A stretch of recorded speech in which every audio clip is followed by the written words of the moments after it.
place I wanted to stream from has a lot of echo and a lot of sound. So now I'm moving to try and get another location. This is the second time I'm streaming, so I think it's a trisex. I'm just trisexing to see which location is going to work for me. Initially, I thought that my workstation is what is going to work for me, but I don't know. It looks like I need to.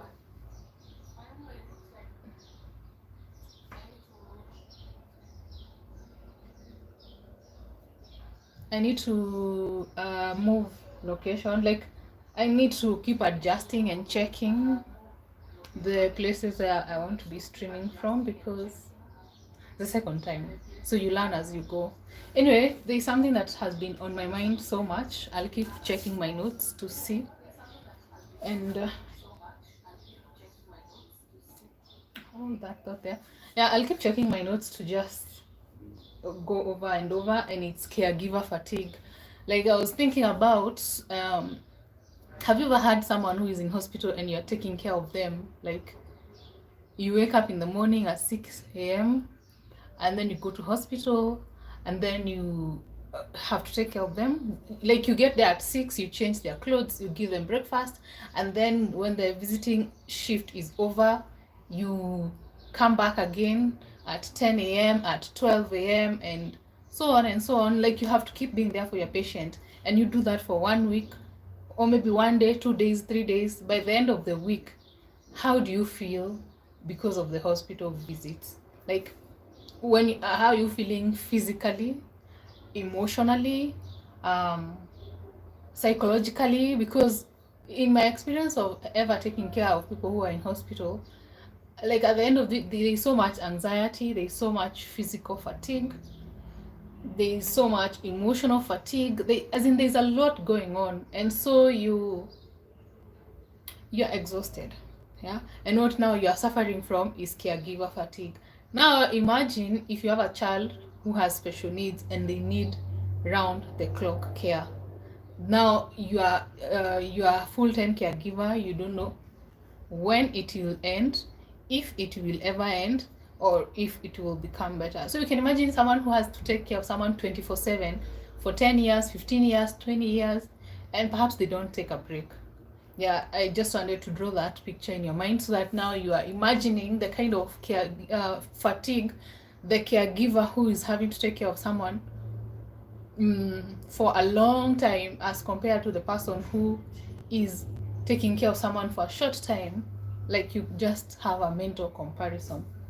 So caregiver fatigue is like the burnout you suffer from as a result of taking care of now either a sick person, or maybe even someone who is living with a disability. So if you've taken care of them for a long time without having a break, that is going to give you fatigue. And there are some of reasons why we get fatigue as you're taking care of a loved one who is unwell. It could be because of guilt. Like you feel, if I take some time to myself to relax, maybe this person might die, and then I'll end up beating myself because of that moment that I took to catch a break, right? Like there's no balance between the time that you're taking to take care of your loved one and the time that you're taking to take care of yourself, because you need to have a balance. Like you take care of someone for 8 hours maybe, and then you take 2 hours to yourself, so that self-love, what people say, so that you're able to refill yourself and you're able to take care of that other person. And then sometimes it's we have something, I don't want to call it unrealistic expectations, but I was reading some books and they're just calling it unrealistic, whereby you're taking care of someone with a progressive illness, and maybe the doctors have given a prognosis and say this is not looking good. Your patient is at the bleak, is at a tipping point, right? And then maybe something makes you feel, if I take care of this person and I give it my all and everything, they're going to get better, right? So now the diagnosis is already there, but there's a part of you that feels like, I cannot let go. I'm going to take care of this person until the last time. And then you go in hard, take care of them, which is a good thing, and then you forget that you have your own needs. And then by the end of it all, you don't even realize when the fatigue is setting in.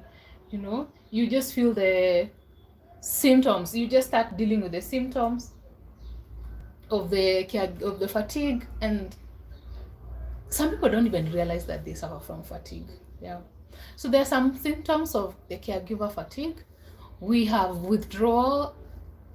You withdraw from other people, because you're already so exhausted. You get so tired that you're not feeling the vibe of hanging around other people, right? And then you lose interest in the things that you loved doing, on like a hobby. For instance, I love music, I love concerts, I love playing instrument, and I love streaming on other platforms. So then, as a result of taking care of someone that I love, I lose interest in those things.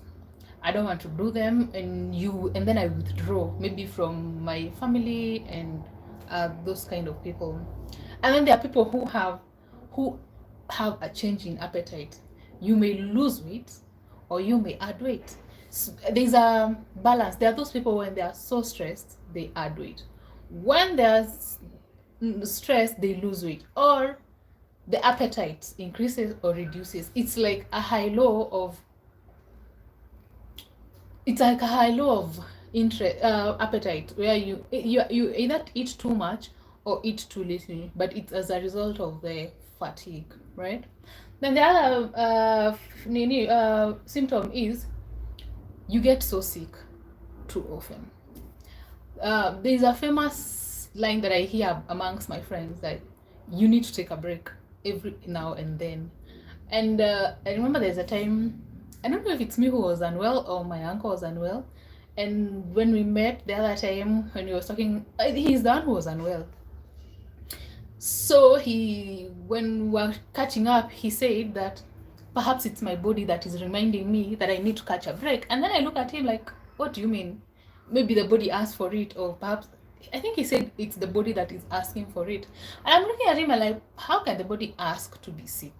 So he said that sometimes when you do not take a break, the body will force you to take a break, because you'll end up getting sick. You'll end up being you just feel sickly all the time. Sometimes it's not an actual sickness, it's just that your body is caving in and you need to take that break, right? And then there's irritability. Like when you're taking care of someone who is family, or who is a loved one and they're unwell, your emotions are up there and your stresses are up there. So that means that the chances of you becoming irritable are very high, or they're actually at 100%. Because I think for me, like for instance, when my dad was unwell, I had a lot of anxiety that kept me awake. And then because of the trips to hospital, I kept feeling like I was on the edge every time. Like even the things that could not make you get irritable during normal times, this time they are making you feel irritated. And sometimes it's also because you are waiting for your person to get well. You are like hopeful, like the way I'm taking care of them, the way I'm looking after them, the way I'm there for them, the way I'm running about the hospital taking their medications, what is it called, liaising with the insurance, NHIF, all these things. And in my mind, they're like, if this person knew how I'm taking care of them, they would get better. And your mind starts telling you they'll get better. So because of those expectations and the way you are exerting yourself all around, then you're going to be irritable, right? Then there are emotional and physical exhaustion. That one is downright there, because imagine the visiting hour is at 6 a.m. and you came there at maybe 5:45 so that you can check in, and then your patient has breakfast, then you clean after them. After you clean after them, the morning visiting hour ends. Then you go out there and hang around, waiting for the next visiting hour, right? So you didn't go home, you didn't sleep. The next visiting hour may be something like 12 p.m. Then you come with the food, you give them the food, you clean them again, and then you go wait for 4 p.m. And some people go the extra mile of waiting at 6 p.m. for 6 p.m. So by the time you're leaving the hospital, it's like 7 or 7:30 or 8, depending on the hospital, And then tomorrow you will be up before 5 so that you are in hospital by 5:45, so that you know the routine, and that may take a week or two or more. That is a case in point where someone is unwell. Then now you have someone who is at home, maybe because of disability. They are not unwell, but they are disabled and they need care, or they have even developmental conditions like Down syndrome and autism, and they need care. You wake up in the morning, you have to prepare breakfast for these children. If they are on a diet that is different, then you have to also consider that. Then you start your day, you have to include therapists in your day. Maybe they see 2 therapists in a day, and then there is school, there is your life, there's all those things. Like, it's such a tough balance, especially if you're doing it on your own. And then at first it's nice, you love it and everything, but over time, and if you do it without taking breaks, then it's going to be detrimental for you, because your body will cave in, and then you'll get exhausted. And long story short, what you will be suffering from is caregiver fatigue. You'll be so exhausted, you'll be so irritable, your changes in appetite, you are deprived of sleep, so your sleep pattern changes, exhaustion all around, and sometimes you feel like, at what point is this going to end?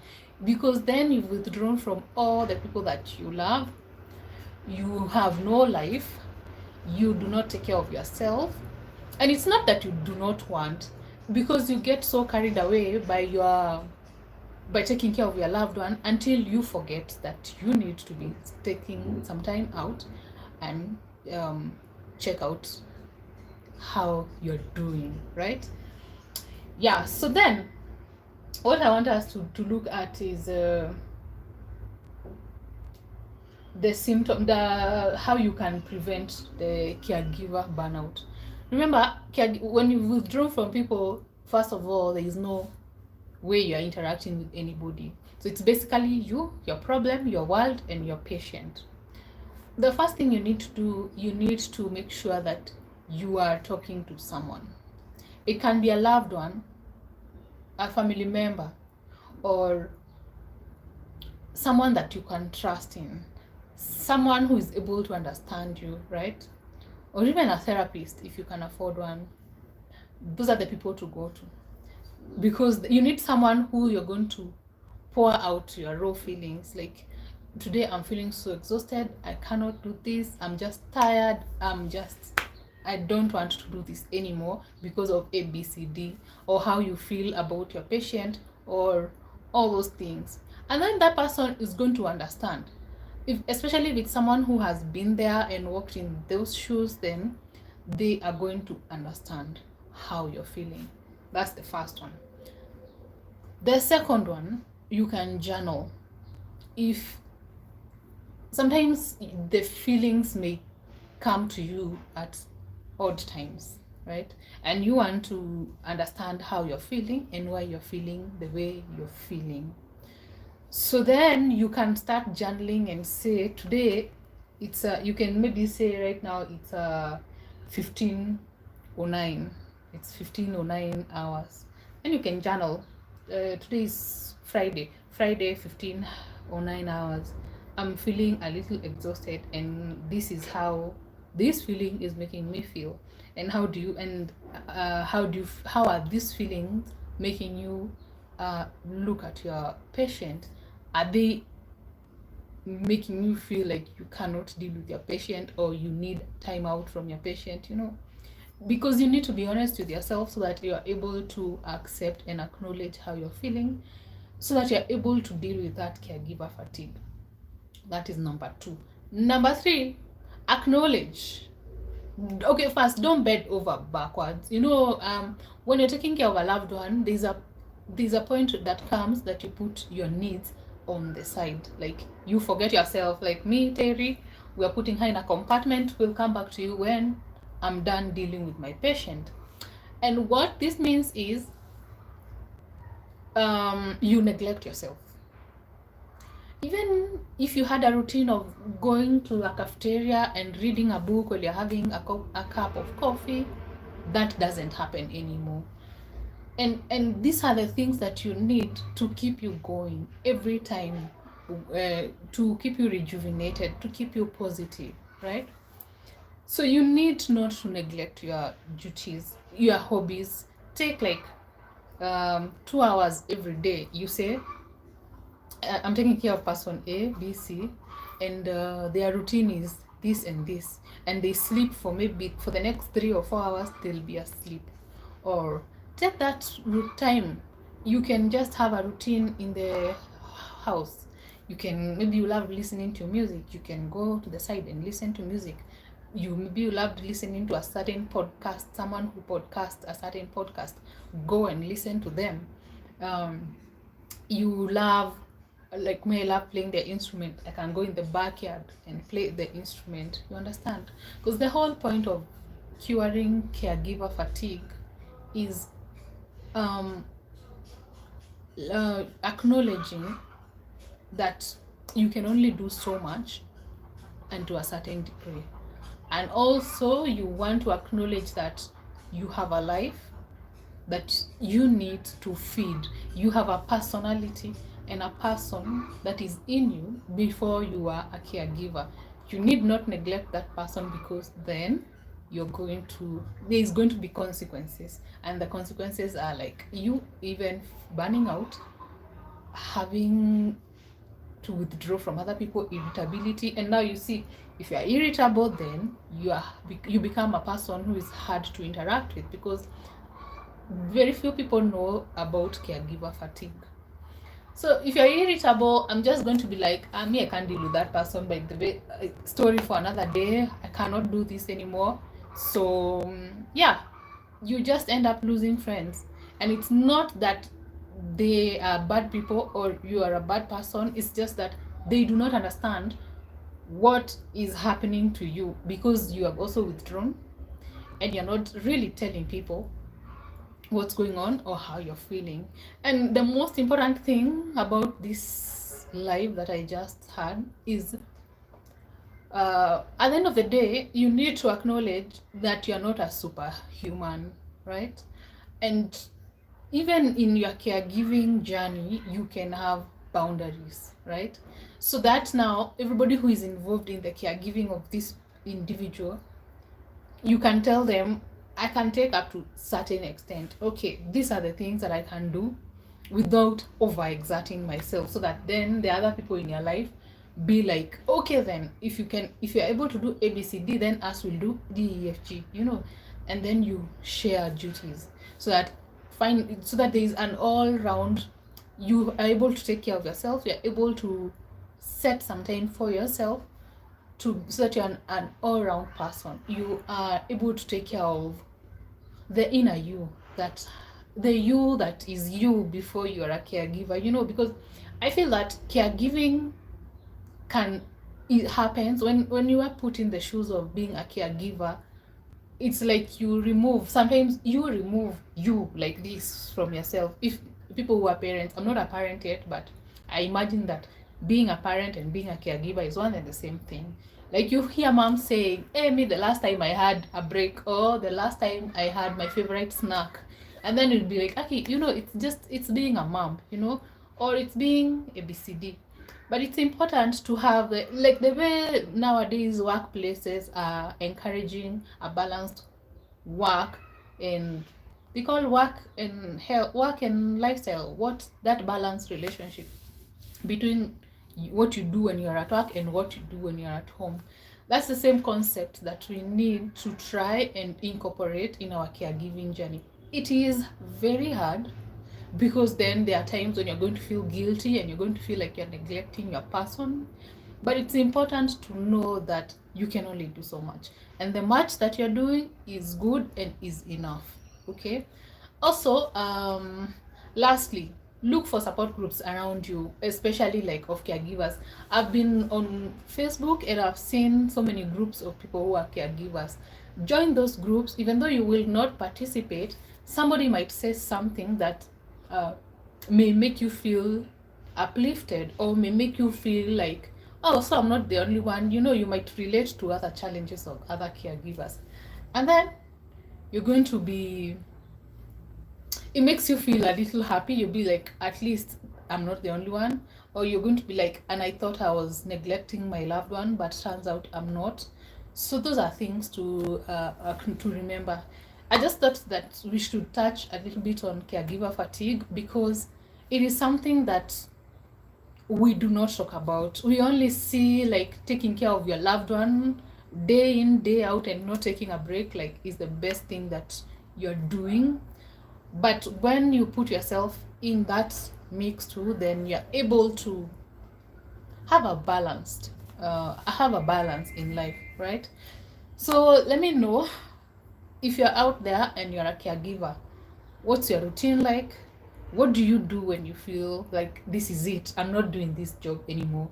What do you do to recharge, right? And also, when you are, how do you what do you do to be positive, like to stay positive during your caregiving journey? And what's your experience like? If you have questions also, let me know. I'll be glad to answer them. Yeah. And for now, have a nice weekend. It's already going to weekend, and enjoy your time. I'll see you in another live another time.